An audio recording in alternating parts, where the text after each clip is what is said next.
Hey everybody, Joseph Rothschild here, aka Mono Bluetron, back again with another episode of 10-Minute Testing. So often we forget that we really only have a short time on Earth.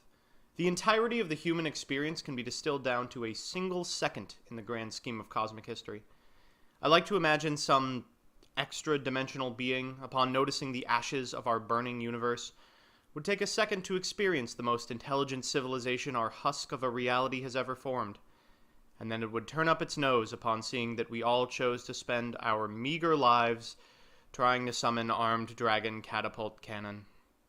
Today I did my part in the fight against nihilism and spent 0.0003% of my total time on Earth to try to wrangle a single drop of pleasure from this cold, uncaring universe. As always, I have failed. Let's go to deck edit. So, here's the list. You might have noticed that God has abandoned us. As always, I'll give you a little bit of a history about the archetype, a little bit of a discussion about what I hope the deck can do, and as always, the card by card. So firstly, Armed Dragon VWXYZ Turbo is an archetype that I think we all knew, deep in the coldest recesses of our souls, would happen eventually. I look forward to next year's release of ABCDEF VWXYZ, the True Draco Mongrel. This affront to God is a contact fusion a la ABC of Armed Dragon level 7 of all things, and VWXYZ, the previously overlooked perfect lifeform of the Union Hanger friends. It's got the most hilarious summoning condition I think I've ever heard. This card can only be summoned if you have previously summoned its pieces, which stops just about 100% of the ways to get this out. Over the course of my hours-long brush with Eternity, I tried builds which Zaborged VWXYZ, builds which searched Fusion Tag with Predaplants, builds with Black Garden so we could attack over tokens, and good old FTKs, none of which were good enough to consistently summon these two individually awful monsters. Finally, I threw in the towel and built this, the Ghost of Yu-Gi-Oh! Yet to Come. It's fitting that we're playing this on the only Yu-Gi-Oh! Client without Master Rule 4. I wouldn't want to subject real players to this hell. We're playing this deck like an Exodia deck. In a way, Armed Dragon Catapult Cannon actually began to feel like my own personal Exodia. Except summoning him didn't win me the game, it just gave me permission to go to sleep. Where we would otherwise be playing the head, arms, and legs, we are playing the new revamp for 2017 5 pieces of Exodia, Armed Dragon level 5, Blackwing Gofu the Vague Shadow level up, and 2 copies of Fusion Tag. Gofu makes 2 tokens alongside himself, which is hilarious since apparently this stupid hunk of armed garbage doesn't realize tokens with a Fusion Tag on are not enormous battle mechs. While the tokens can't be tributed, Gofu can, so we can tribute him for a copy of Armed Dragon level 5, then level that bad boy up to 7. We could attack, but what's the chance in the 40 turns our opponent has had to set up that they don't have one combat trick? We then snag our level 7 and we're off to the races. Thankfully, if we ever manage to get this bad boy out, he has a pretty strong effect. On the opponent's turn, we can banish a card from deck in order to banish everything in our opponent's grave and field. After that, they can't use effects of cards with the same name as banished ones. The shell is...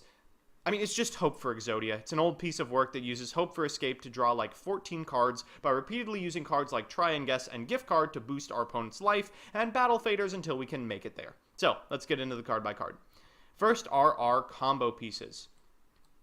1 copy of Armed Dragon level 5, 1 copy of Armed Dragon level 7, 1 copy of Gofu, 1 level up, 2 Fusion Tag. After that are our Monster Faders, 3 Swift Scarecrow and 3 Battle Fader. Next are the 2 spells, 3 spells that is, 1 Day of Peace, 1 Upstart Goblin, and 1 Contract with Dawn Thousand. After that are the traps, 3 Waboku, 3 Threatening Roar, 3 Hope for Escape, 3 Try and Guess, 3 Gift Card, 3 Legacy of Yatagarasu, 3 Reckless Greed, and 3 Accumulated Fortune, and 1 copy of Localized Tornado. This card shuffles your graveyard back into your deck, and if we ever manage to get this asshole out, our opponent is going to be at 10 quadrillion life, so we don't want to deck ourselves trying to kill them. And the extra is just what we need to survive. Armed Buster Blader, Buster Blaster himself, VWXYZ, VW, and XYZ for Fusion Tags. So with that, let's jump into the, and keep in mind I'm using this next word very liberally, games. Our first match is up against, does it really matter? All monsters are the same in the cold, unfeeling, dead eyes of the Armed Dragon Catapult Cannon. Our opponent's playing Rank 10 Trains, which is... at least it'll be a meme fest of epic proportions. They get to go first, which means they'll get to activate this set rotation and get a copy of Gear Town to our side of the field, a revolving switchyard. They'll also go for a Night Express Knight and a Darricane into Adora. A good play against any other deck, but I think I would have preferred the Gustav Max to end this a little faster. We're going to set 3 cards and pass it back. Of course, these 3 cards are just battle traps and try and guesses and accumulated fortunes. So whenever our opponent does anything, we'll go ahead and draw a bunch of cards, stop their combat, have them gain a million life, classic things. Our opponent summons an Exodus, the ultimate Forbidden Lord. Even though he is under Waboku, he can get this Ruffian Rail card to the graveyard, and then he'll go into, what the hell is this? Super Dimensional Robot Galaxy Destroyer. Ridiculous. Unfortunately, we've drawn a hand of almost exclusively monsters, and if there's one thing monsters aren't very good against, it's Solemn Strike. So after we pass it back, our opponent is going to reveal their incredible game plan to destroy our Gear Town in order to get the unaffected by my monster's effects 3,000 attack beater, then negate the effect of the Battle Fader, putting me at exact lethal. Our second match is up against someone playing all the new insect support. You can see they have a Parasite Paranoid, a copy of Super Cocoon of Evolution, and an ultimately mutated Insect Queen on top of their deck. You know, I bet my opponent had lofty dreams of equipping this Parasite Paranoid to one of my monsters. Not this game. Today, you and I are brothers in bad decks, and we will walk this road together. I go first, so I'm going to set 4 cards and pass back. Our opponent's going to normal summon this Primitive Butterfly and get in for 12. You want to take damage early in Hope for Escape decks because you can weasel out another couple of cards off of your Hope for Escapes. Unfortunately, the jig is up basically when your opponents figure out what you're doing, and this contract with Dawn 1000 means my opponent is going to have the privileged information they need to figure that out very quickly. They get in for another 12 and an end step discard Ultimated Mutated Insect Queen, I think knowing that they're not going to have any fun this game. They're drawn to Resonance Insect, meaning they can get in for a little bit more damage. I'm going to go ahead and start the chain here. We'll go Reckless Greed, Gift Card, Waboku, and Accumulated Fortune. This should let our opponent know exactly what we're doing, especially since there's a Hope for Escape in our hand. When they pass back, I'm going to go ahead and set this Hope for Escape after activating this 1 Day of Peace. My opponent draws a Supply Squad that will never be activated, and in an unflinching act of selfishness, robs me of the release that I so desperately crave. Our third match is up against a longtime viewer of the stream, and I think in an act of solidarity with his fellow man, he's entered this duel with a deck from Rank 10's short-lived War of the Worthless format. If anything can allow us to summon our boss monster, it's this. Thankfully, he's also bricked. This may be our best and only chance remaining. We're going to start by activating Upstart Goblin. We draw into a Waboku, which means we have at least 2 turns to find in our 34 cards, the remaining 2 that assemble our combo. Our opponent's going to pass back, but of course we can't pressure him in any meaningful capacity. That's just who we are. He'll go ahead and special summon this Blackwing, go for the Vague Shadow, just to get the ability to tribute summon out this Summon Reactor SK. Thankfully, I'm not liable to take any damage from its effect. I am, however, going to get attacked a couple of times. We're 1 card closer to our combo, and actually we're just 1 singular card off with 32 cards remaining in our deck. That's incredible odds, especially since we're playing such a bad deck as well. We'll go ahead and set this Legacy of Yatagarasu. We maybe can draw next turn. I'm really feeling it. Our opponent's going to draw Trap Reactor, which actually might prevent us from winning because we'll start taking 800 every time we activate a trap, or at least once per turn because that's how bad these cards are. We draw, of course, into Accumulated Fortune, the card that I was saving all of these traps for, and maybe if he activates an effect like Trap Reactor SK, for example, we can chain all the way to 4 and draw a whole bunch of cards. We draw into 2 Hope for Escape and a Level Up, and I get a little greedy here. Despite having the combo, I'd really like to milk 1 additional turn out of it, so I'll set this Hope for Escape and pass it back.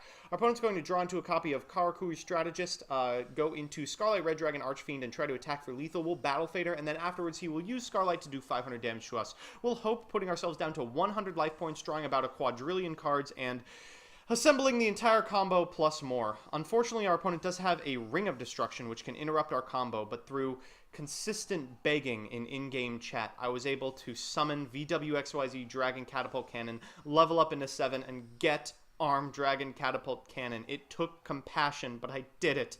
I summoned it. The monster is mine. And now we just have to do 12,000 points of damage to our opponent.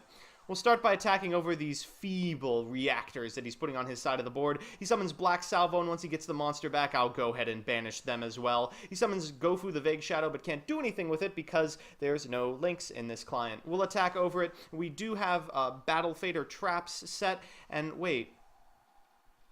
This card doesn't float? This card is this prohibitively difficult to summon, and it doesn't float? I mean, maybe we can deck him? We do have that trap that shuffles our graveyard. And that's not a terrible backup plan. Oh. Well, if nothing else, we tried. So, we're back with the deck. Armed Dragon Catapult Cannon went into my mind. He walked smoothly here and there, and he looked with interest at all the pockmarks he had created in 109 hours. He looked at the cross-routed and reconnected synapses, and all of the tissue damage his gift of immortality had included. He smiled softly at the pit that dropped in the center of my brain, and the faint, moth-soft murmurings of the things far down there that gibbered without meaning, without pause. Armed Dragon Catapult Cannon said, very politely, in a pillar of stainless steel bearing bright neon lettering, "Must first be special summoned from your extra deck by banishing the above cards you control, and or from your graveyard after you have special summoned the above cards this duel. You do not use polymerization." Armed Dragon Catapult Cannon said it with the sliding cold horror of a razor blade slicing my eyeball. Armed Dragon Catapult Cannon said it with the bubbling thickness of my lungs filling with phlegm, drowning me from within. Armed Dragon Catapult Cannon said it with the shriek of babies being ground beneath blue hot rollers. Armed Dragon Catapult Cannon said it with the taste of maggoty pork. Armed Dragon Catapult Cannon touched me in every way I have ever been touched, and devised new ways, at his leisure, there inside my mind. I have no build, and I must test. So that's that. I hope you had fun. This was a little different than usual. If you'd like to be a part of my continued mental deterioration, I'm on twitch.tv/monobluetron every Monday and Thursday from 10 to midnight Eastern Standard Time. Links in the description. And if you've got an idea for deck or archetype that's better than this one, please let me know in the comments section below. Otherwise, I'll see you Sunday.